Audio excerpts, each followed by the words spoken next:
My entire life, I knew that I was born to do something in the health and fitness industry. When I was young, I played every sport imaginable, and that took me all the way up to playing football in college till one day I realized I was not going into the NFL. At that point, I realized if I can't get to the NFL, I'm going to help people get into the NFL. So I became a collegiate strength and conditioning coach. Now, there's several steps and ladders that you have to go through. I started off as a student strength and conditioning coach at the University at Buffalo, where it is winter 9 months out of the year.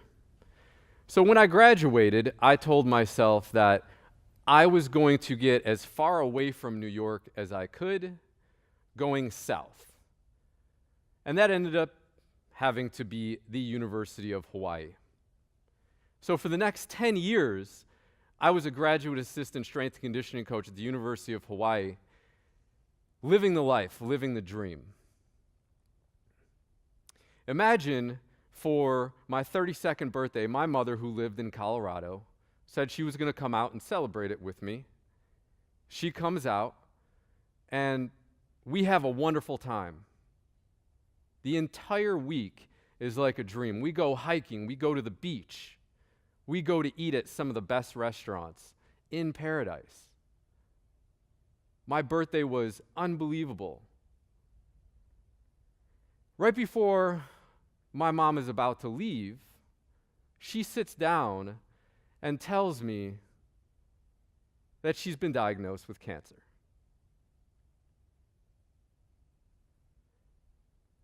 Now, let me address the elephant in the room. My mother does not look sick. In this picture, she's 5'4", 130 pounds. She exercises maybe 3-4 times a week, goes hiking, doesn't drink, doesn't smoke. Her diet is anything a panel of 100 doctors would nod their head at and say, that's a healthy diet. But yet, my mother is sick.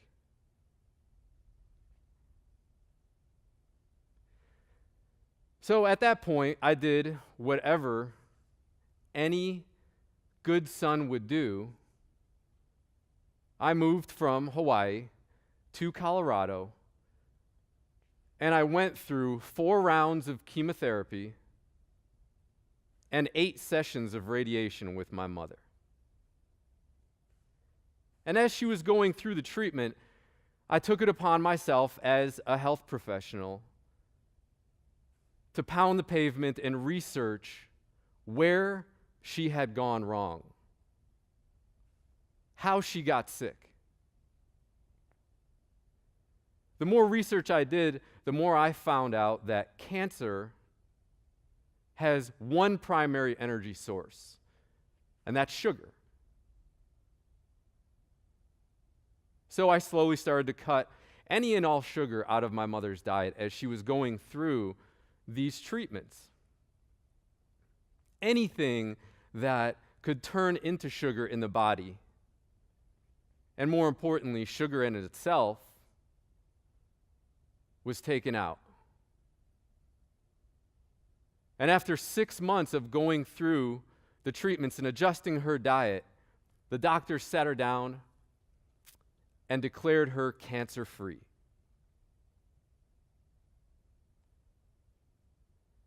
Shortly after that, I ended up getting a job in South Florida, so I left the comforts of my mom's home in Colorado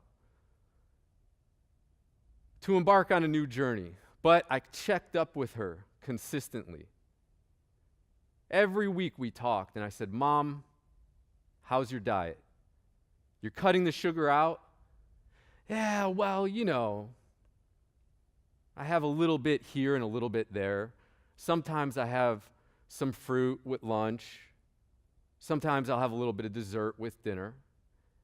And I told her, Mom, you can't do that.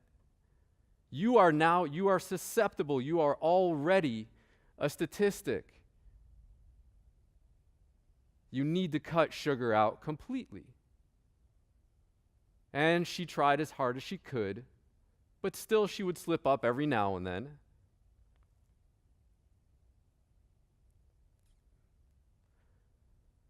Approximately 12 months after my mother was declared cancer-free, I received a phone call. And I can remember it to this day. I could tell in her voice instantaneously. She didn't even have to tell me. The cancer came back. This time, it came back with a vengeance. There were tumors in her leg. There were tumors surrounding her neck. Small tumors on her spine and on her kidneys. So once again, we pound the pavement, and she flew to Jacksonville to some of the best doctors for the type of cancer that she had. I drove up to Jacksonville, and the doctors told us to try certain chemotherapies, and let's hope this works. Hope was all we had to go on. And it's sad to say that hope did not work. 4 months after we tried, once again, very diligently to get rid of my mother's cancer, she passed away.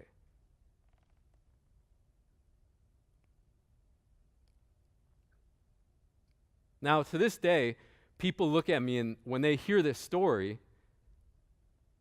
their first words out of their mouth are one of an apology. I'm sorry your mother died from cancer. I'm sorry to hear that.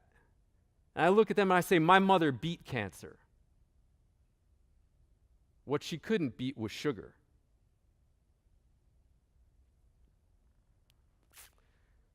So in the 20 years that I've been in the health and fitness profession, I've come down to the conclusion that there are two maxims when it comes to nutrition. Number one is what you eat affects how you think. And number two is when you alter your food, you alter your health. We're going to dig into the science behind that right now, beginning with the enteric nervous system. The enteric nervous system is often called our second brain. It's located solely in our gut, and it contains approximately 200 to 600 million neurons, more than the brain and more than the spinal cord. What's even more shocking is that the enteric nervous system sends 10 times more information from your gut to your brain than the brain sends to your gut. What you eat affects how you think. Think of it this way. If you eat 1 gram of sugar, your enteric nervous system is telling your brain it wants 10 times that. So when I tell the story of my mother, most people look at me and say, man, it sounds like you're kind of throwing mom under the bus here. And I tell them, my mother never had a chance. Because most of the companies that are making the processed foods that we eat today are making them to be biologically addictive. You can't quit them if you tried. How many of us in here sat down and said, oh, shouldn't really be eating this ice cream now, should I? Shouldn't have that last cookie. I shouldn't have one more. But what the heck? I'll go ahead and grab just one more. According to data presented by Congress, 30% of Americans today are obese. Out of these 30%, 80% are what we call metabolically ill, which is about 57 million people. Metabolic illness is a term doctors created to tell you, we don't know why you're sick, but you're definitely sick. Now, in this case, you can look at the obese people and realize why they're sick. You're sick because you're fat because you're sick. What's a little bit more troubling is that out of the 70% of Americans that are not obese, 40% of them have the same illnesses as the 57 million people who are metabolically ill. They just don't have the accompanied weight gain. This was my mother. She didn't look sick, but she was. Inside, she was dying. This constitutes 67 million people in the United States, which means there are more healthy-looking sick people than there are obese-looking sick people. This gets me to my second maxim. When you alter your food, you alter your health. Our gut microbiome is made of microscopic bacterial organisms, independent living creatures that rely on us for their survival. In return, they can either keep us healthy or they can make us sick. Your body is colonized by roughly 100 trillion microbes, which outnumbers our own cells by 10 to 1. There's more of them than there are of us. For every human gene in your body, there are at least 360 microbial ones. What you eat affects how you think, and when you alter your food, you are going to alter your health. Now, these microorganisms are either going to keep you healthy or they're going to make you sick. If you eat the wrong types of foods, the bad guys make you unhealthy. If you eat the right types of foods, you're going to be healthy. Nowadays, we're going to sit down in the morning to processed foods. We're going to sit down to cereals containing high fructose corn syrup, trans fats for lunch, something called yellow number 40 in our mac and cheese for dinner. Everything is an invention. Food no longer comes from farms, it comes from factories. There is a war going on right now between companies for the size of your stomach. They do not care about your health. They care about profits. And all of these foods are made to be biologically addictive. As a result, the diseases that we have, or dis-ease that we have in the United States, is quite profound. It's stated that 90% of us are living with parasites or worms in our gut that alter the way we think and feel on a daily basis. 70% are living unknowingly with a dangerous yeast overgrowth that are creating a multitude of autoimmune diseases doctors have no idea how to figure out. 60% of us unknowingly live with a thyroid issue that's going to affect your metabolism. This is where we go on the diet roller coaster. We lose 20 pounds, we gain 30. We lose 30, we gain 40. And the reason being is we are dealing with life, and life wants to live. So when you alter the foods you eat, and these guys don't get their food, they're going to come back with a vengeance. So we lose a little bit of weight, and they sit and plan and plot and strike as soon as you are weak. And it's 11 p.m. and you just want one piece of candy. And all of a sudden, there we go. Right back down the roller coaster, gaining more weight. Everything goes right out the window.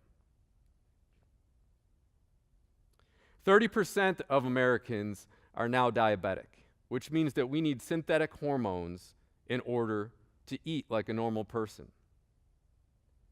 And 1 in 5 of us has a food sensitivity to a so-called healthy food that we have no idea about. We just deal with it.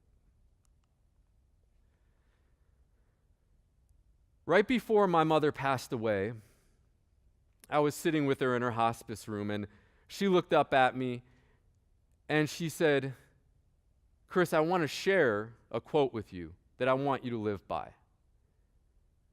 She knows that I love quotes. She looked at me and she said, "It's a Chinese proverb that simply states, 'Die healthy.'" So for the past 7 years, I made it my mission to create the best diet system I call the Rewind Diet Program.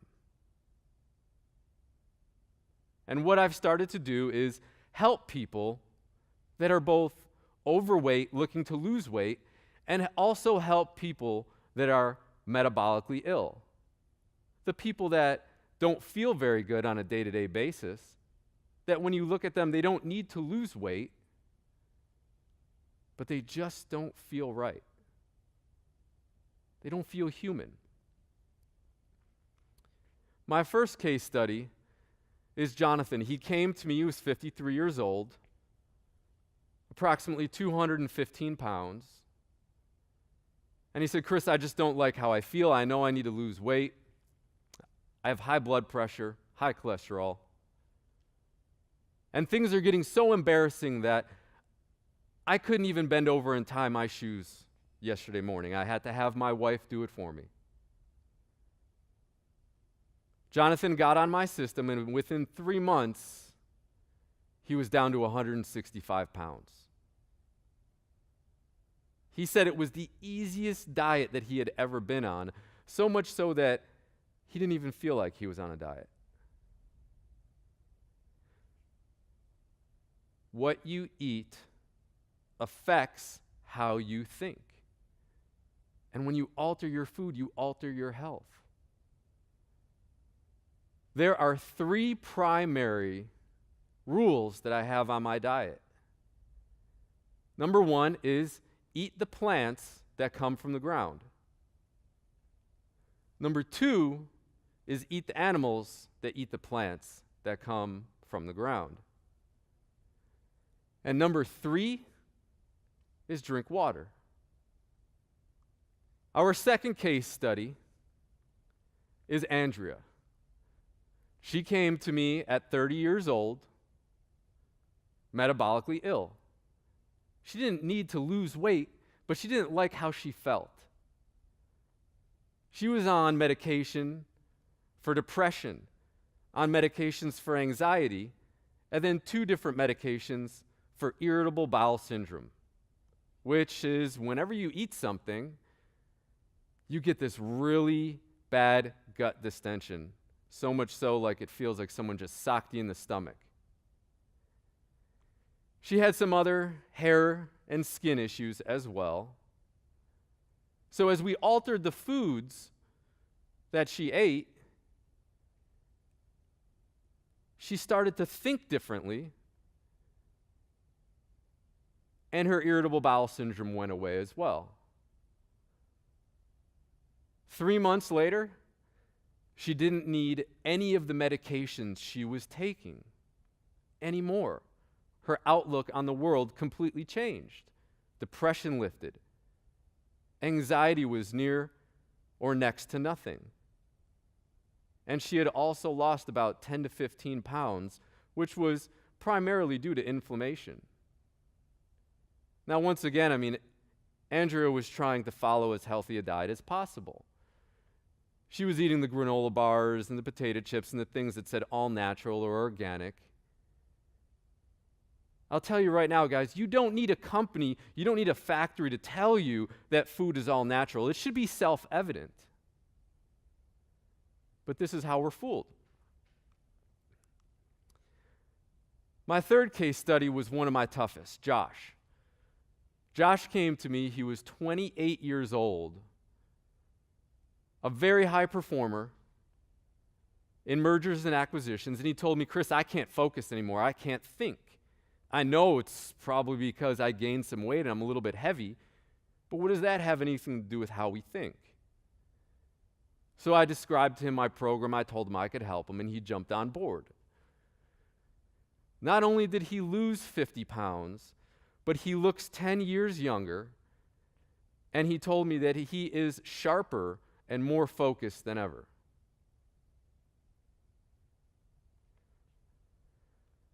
If you are dealing with any of these issues, if you're dealing with the brain fog, if you're dealing with the lethargy, if you're getting sick 4, 5, 6 times a year, no matter how much vitamin C you take, if you can't figure out why you don't feel the way you want to feel, you need to contact me.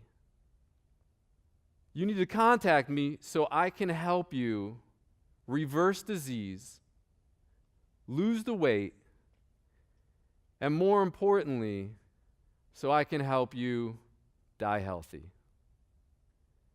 Thank you.